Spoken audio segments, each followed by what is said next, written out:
Hello everyone. In this section, I will go through some of the key concepts we will be working with all through this course, define what data is, or talk about databases, as well as the database management systems. And then we're going to talking more about what SQL is. So what is data? In order to understand data, it will be helpful to look at its various elements. Data is unorganized and unprocessed fact. And this could be in form of numbers, either positive or negative numbers, could be decimals, could be images, pictures, sound, voice. It could be any character. It could be a text. It could be a video.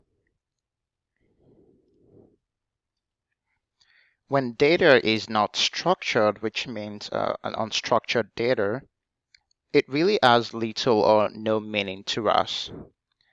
So as we established earlier on, data could be an image. So let's say, for instance, there is a man walking on the street. To us, that's just an image of someone walking and holds little or no meaning to us. Or let's say there is a young boy riding a bicycle.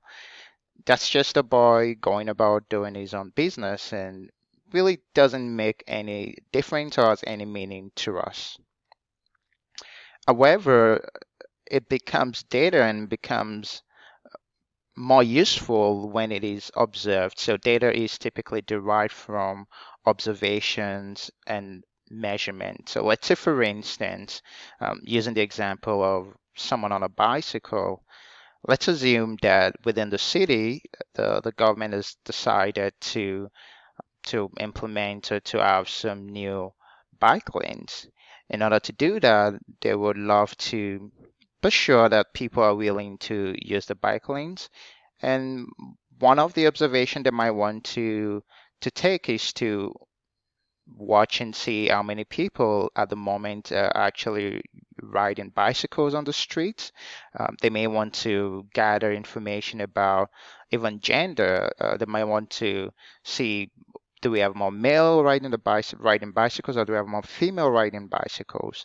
They may want to see which day of the week that most people ride bicycle, which time of the day. Maybe there's a rush hour time in the morning or in the afternoon.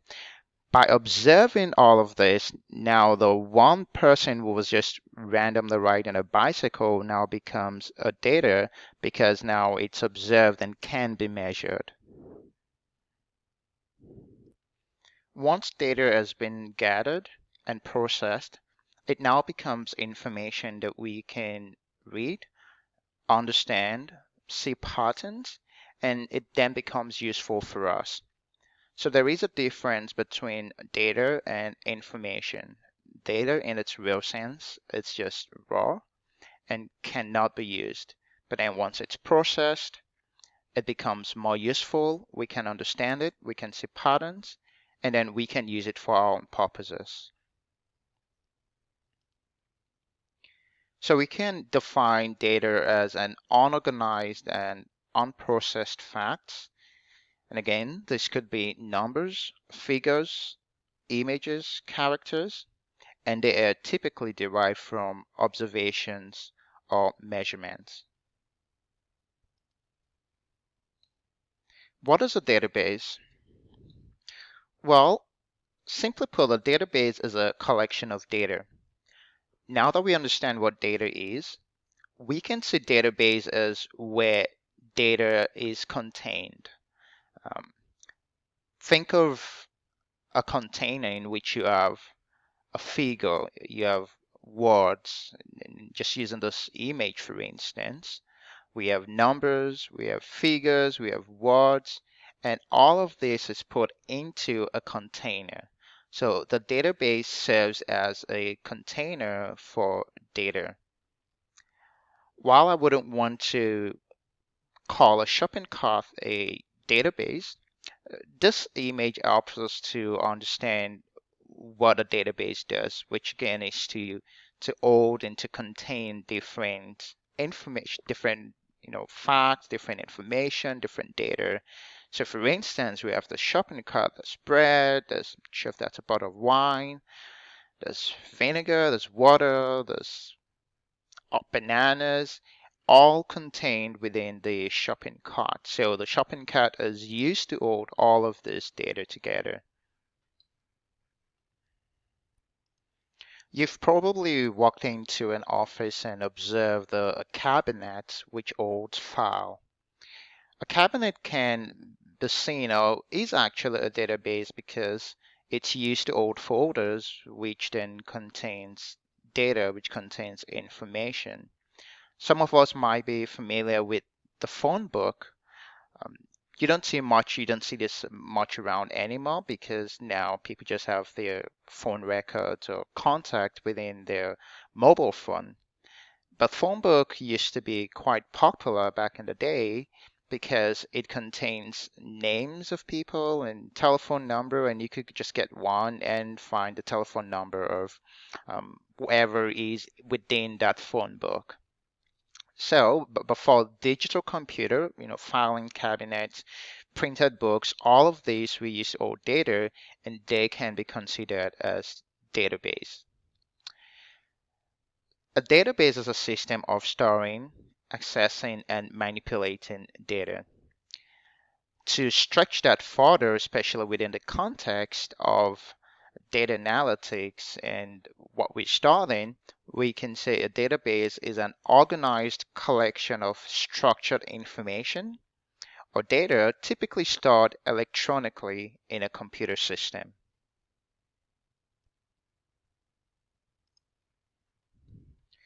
So now we know that data is an unprocessed fact that can be further processed and leads to information that can be used. We know that a database manages or contains data. So what is a database management system? Well, a database management system is an application used to manipulate, retrieve, and manage data in a database. And it is a system that interacts with the database. So think of it this way. The database itself really just contains our data.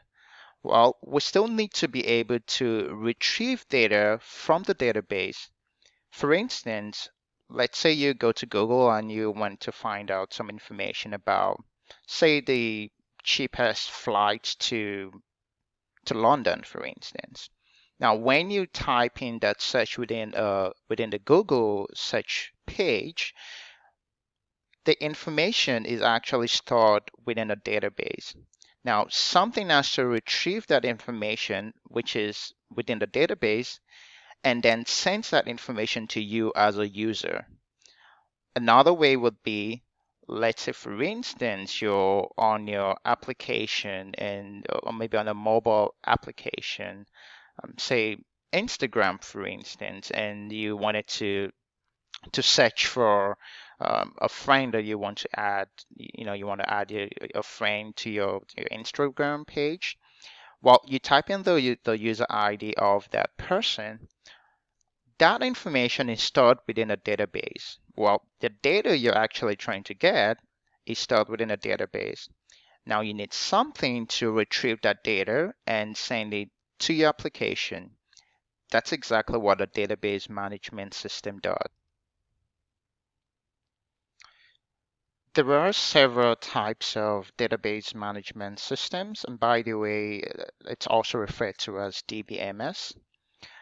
We have relational databases, hierarchical databases, network databases, object-oriented databases, graph databases, ER model databases, and document databases. And this is by no means all of the different database management system that we do have. Now, having said that, we will be focusing on the relational database management system. Relational database management systems are the most common of all database management systems. And you'll find that most databases used in business are relational databases. Data are stored in tables in a relational database management system. And these tables are divided into columns, which is also referred to as fields, and rows, which are the records. There is a relationship between data within a relational database management system.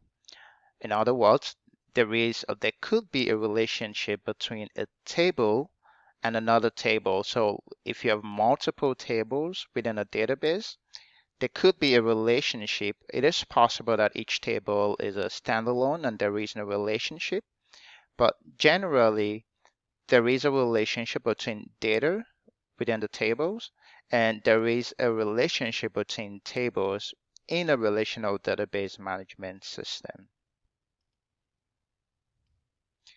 There are a few different types of relational database management systems, and these are some of the most common ones. We have Microsoft SQL Server, we have Oracle Database, MySQL, PostgreSQL, and IBM DB2. Like I said, there are more than the ones listed here, but these are also some of the most common ones that you will come across. What is SQL? SQL is an abbreviation for Structured Query Language, and you may have heard people refer to it as SQL. In this course, I would also use the word SQL and SQL interchangeably. SQL is the language used to communicate with our database in a relational database management system. Think of it this way. We have our database that contains our data. We have the relational database management system, which is the application that helps us connect to the database. And we have SQL as the language that is used within the relational database management system to communicate with our data or with a database. We use SQL to find information. We use it to add data, make changes or updates to our database. We use it to delete data as well.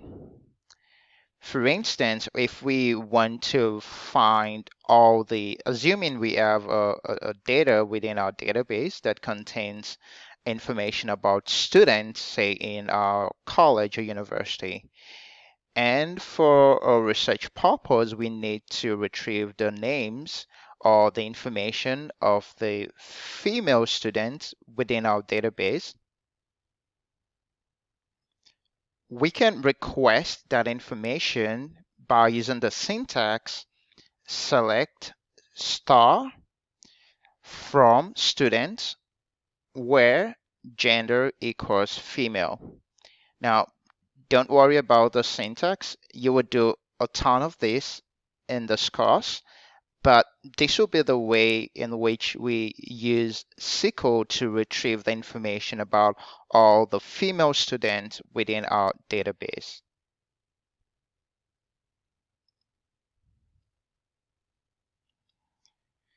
SQL is a standard, and all relational database management systems must follow that standard.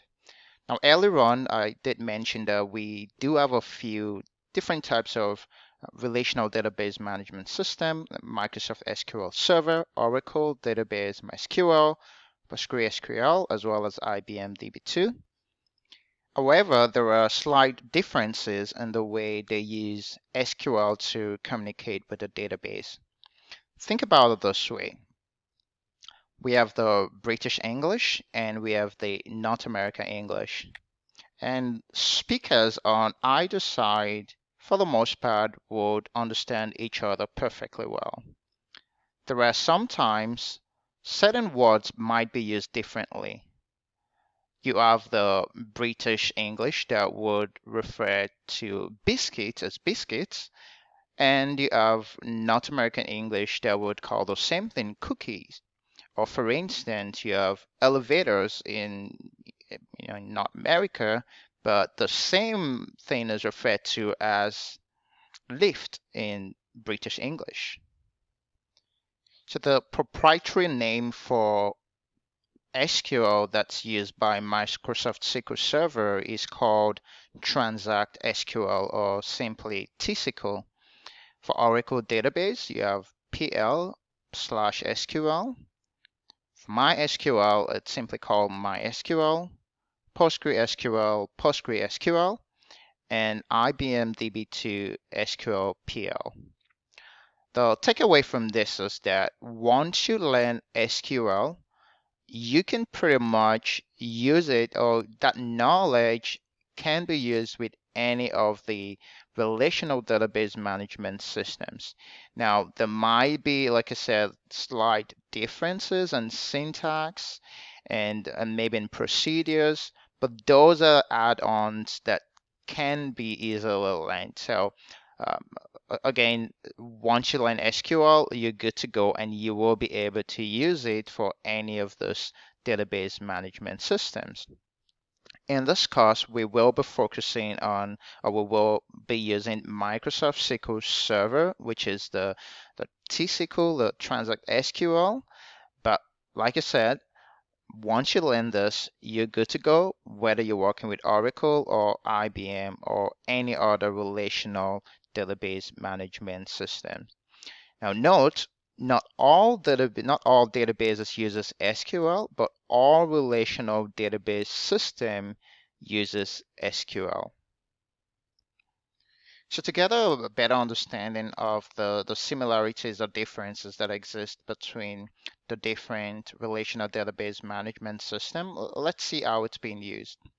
Assuming we're trying to retrieve information from our database of users where their age is 20, let's see if there are any differences in the syntax. With Microsoft SQL, which is MS SQL, the syntax would be select star from users where age equals 20. In MySQL, the syntax will be select star from users where age equals 20. In PostgreSQL, the syntax would also be select star from users where age equals 20. So we see that there is no difference in how to retrieve this particular information in respective of whether we're using Microsoft SQL or MySQL or PostgreSQL. Now let's see where there are slight differences in syntax. One aspect where there are differences is in the use of quotation marks. In this scenario, we're trying to retrieve information about someone within our database whose name is John. We will talk more about strings and when and how to use quotation marks.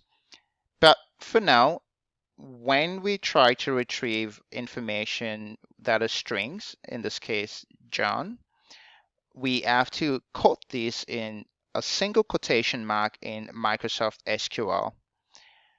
In MySQL, you can either use a single quotation mark or you could use double quotation mark. In PostgreSQL, you'd have to use a single quotation mark as well. So the difference here is really in how you use quotation marks. Again, in Microsoft SQL, single quotation marks. In MySQL, you could use either single or double. And in PostgreSQL, it's a single quotation marks as well. Another area is in how we retrieve information about dates. In Microsoft SQL, we could use the getDate function to retrieve date information. We could also use datePath to retrieve part of the date. In MySQL, we would use callDate function. We could use the callTime function to extract the time, and we could use the extract function. In PostgreSQL, we'll use current_date to retrieve date information, current_time to retrieve time information, and we can use the extract function as well to retrieve specific part of the date time. The key takeaway is this: once you learn SQL, it is easy to work with any database that uses SQL, which is again any relational database management system. And the main differences between the different database management system is within the features they offer and not the language.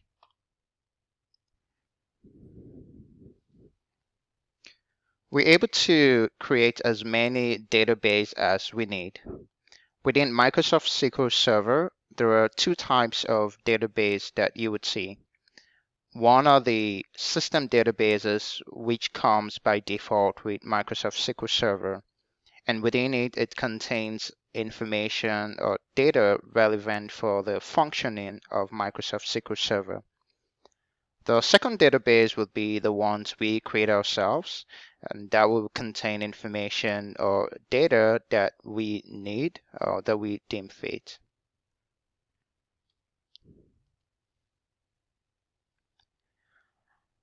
Within the database we create, for instance, we can have a basketball database that contains information about different teams, and that will be represented within a table. We can also have information of the basketball players, and we can have information about referees as well. We can also have another database that contains information about different types of foods, customers' information, and also the customer orders. To create a database, the syntax is as simple as just type in create database followed by the name of the database, and you end that with a semicolon. Go ahead and launch Microsoft SQL Server and we will start creating our databases. So I have Microsoft SQL Server pinned to my taskbar. Just click on that to launch the SQL Server Management Studio. And there is a previous video that I created to walk you through Microsoft SQL Server. If you've not watched that, I would recommend that you do so. I'll click on connect to connect to the database engine. On the left, we have the Object Explorer. And the first folder we see is the database folder. And this is where all of the database created will be stored. If you click on the drop-down menu, you have the system databases. And we have 4 different system databases: the master database, model database, MSDB, and TempDB. Just gonna collapse that. I'll click on new query.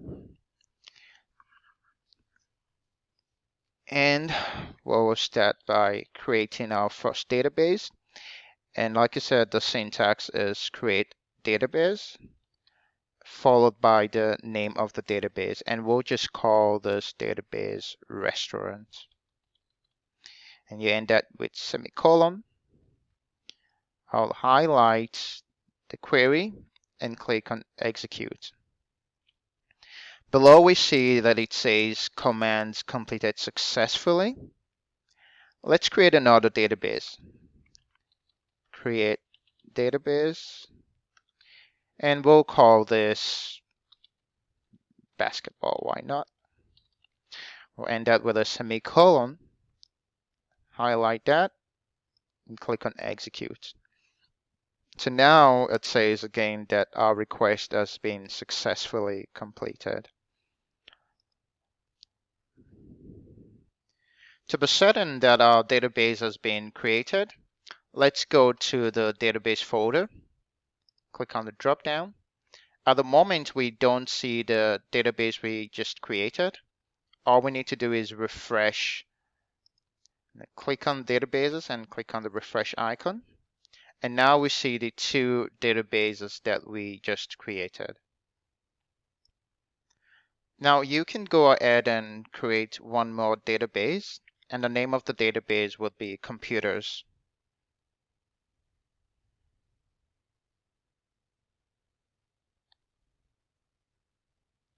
Well, all you have to do is type create database, then computers, and with a semicolon, highlight, click on execute. And then to make sure it's been created, Just click on database, refresh, and you should have your restaurant database created. Because there are several databases within the SQL Server, we need to indicate which database we intend working with.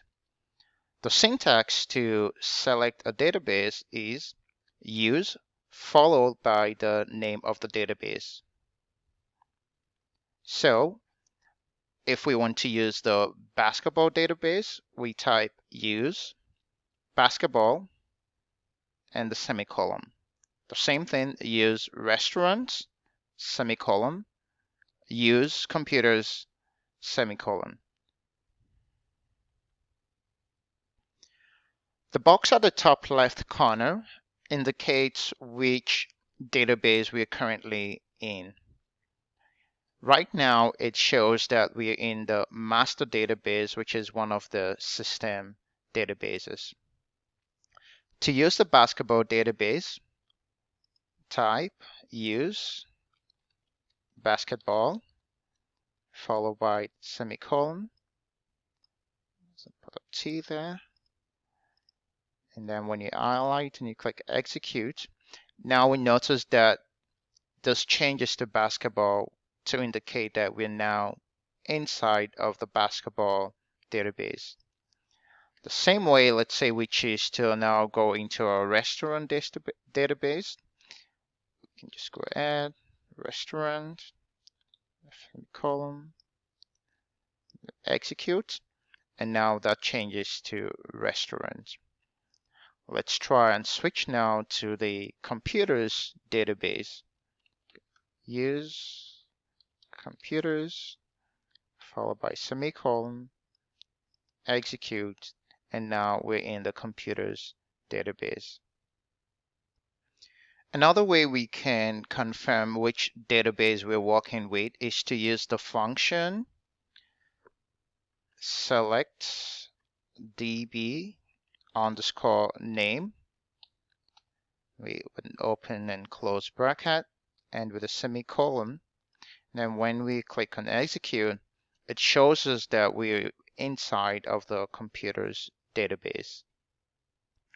What if we decide to delete the database we just created? Well, that's also very easy. The syntax to delete our database is drop database, then the name of the database, and then with a semicolon. And by the way, every time you write a SQL query, you should end that with a semicolon. Now, within SQL Server itself, it is possible to run the query without adding the semicolon to the end, but adding the semicolon indicates that you have completed that query. So I would recommend that when you do write queries, and we'll be doing a lot of this, just know that the way to tell SQL Server that you've completed writing a particular query is to end with the semicolon. So to drop our restaurant, computers, or basketball database, all we need to do is, again, just type drop database and the name of the database. Now, it's important that you know that once you drop or delete a database, it cannot be retrieved except if that database has been backed up. Let's go ahead and delete our basketball database. To do that, just come down here, drop database, and the name of the database, and the semicolon, execute, command completed successfully. Now it's still showing up here, and that's because our server isn't refreshed yet. So if we do it, click on database and refresh, now we see that it's no more there. Let's do the same thing to computers. Drop database, computers, execute. Then with a refresh, that's gone. And finally, let's delete our restaurant database.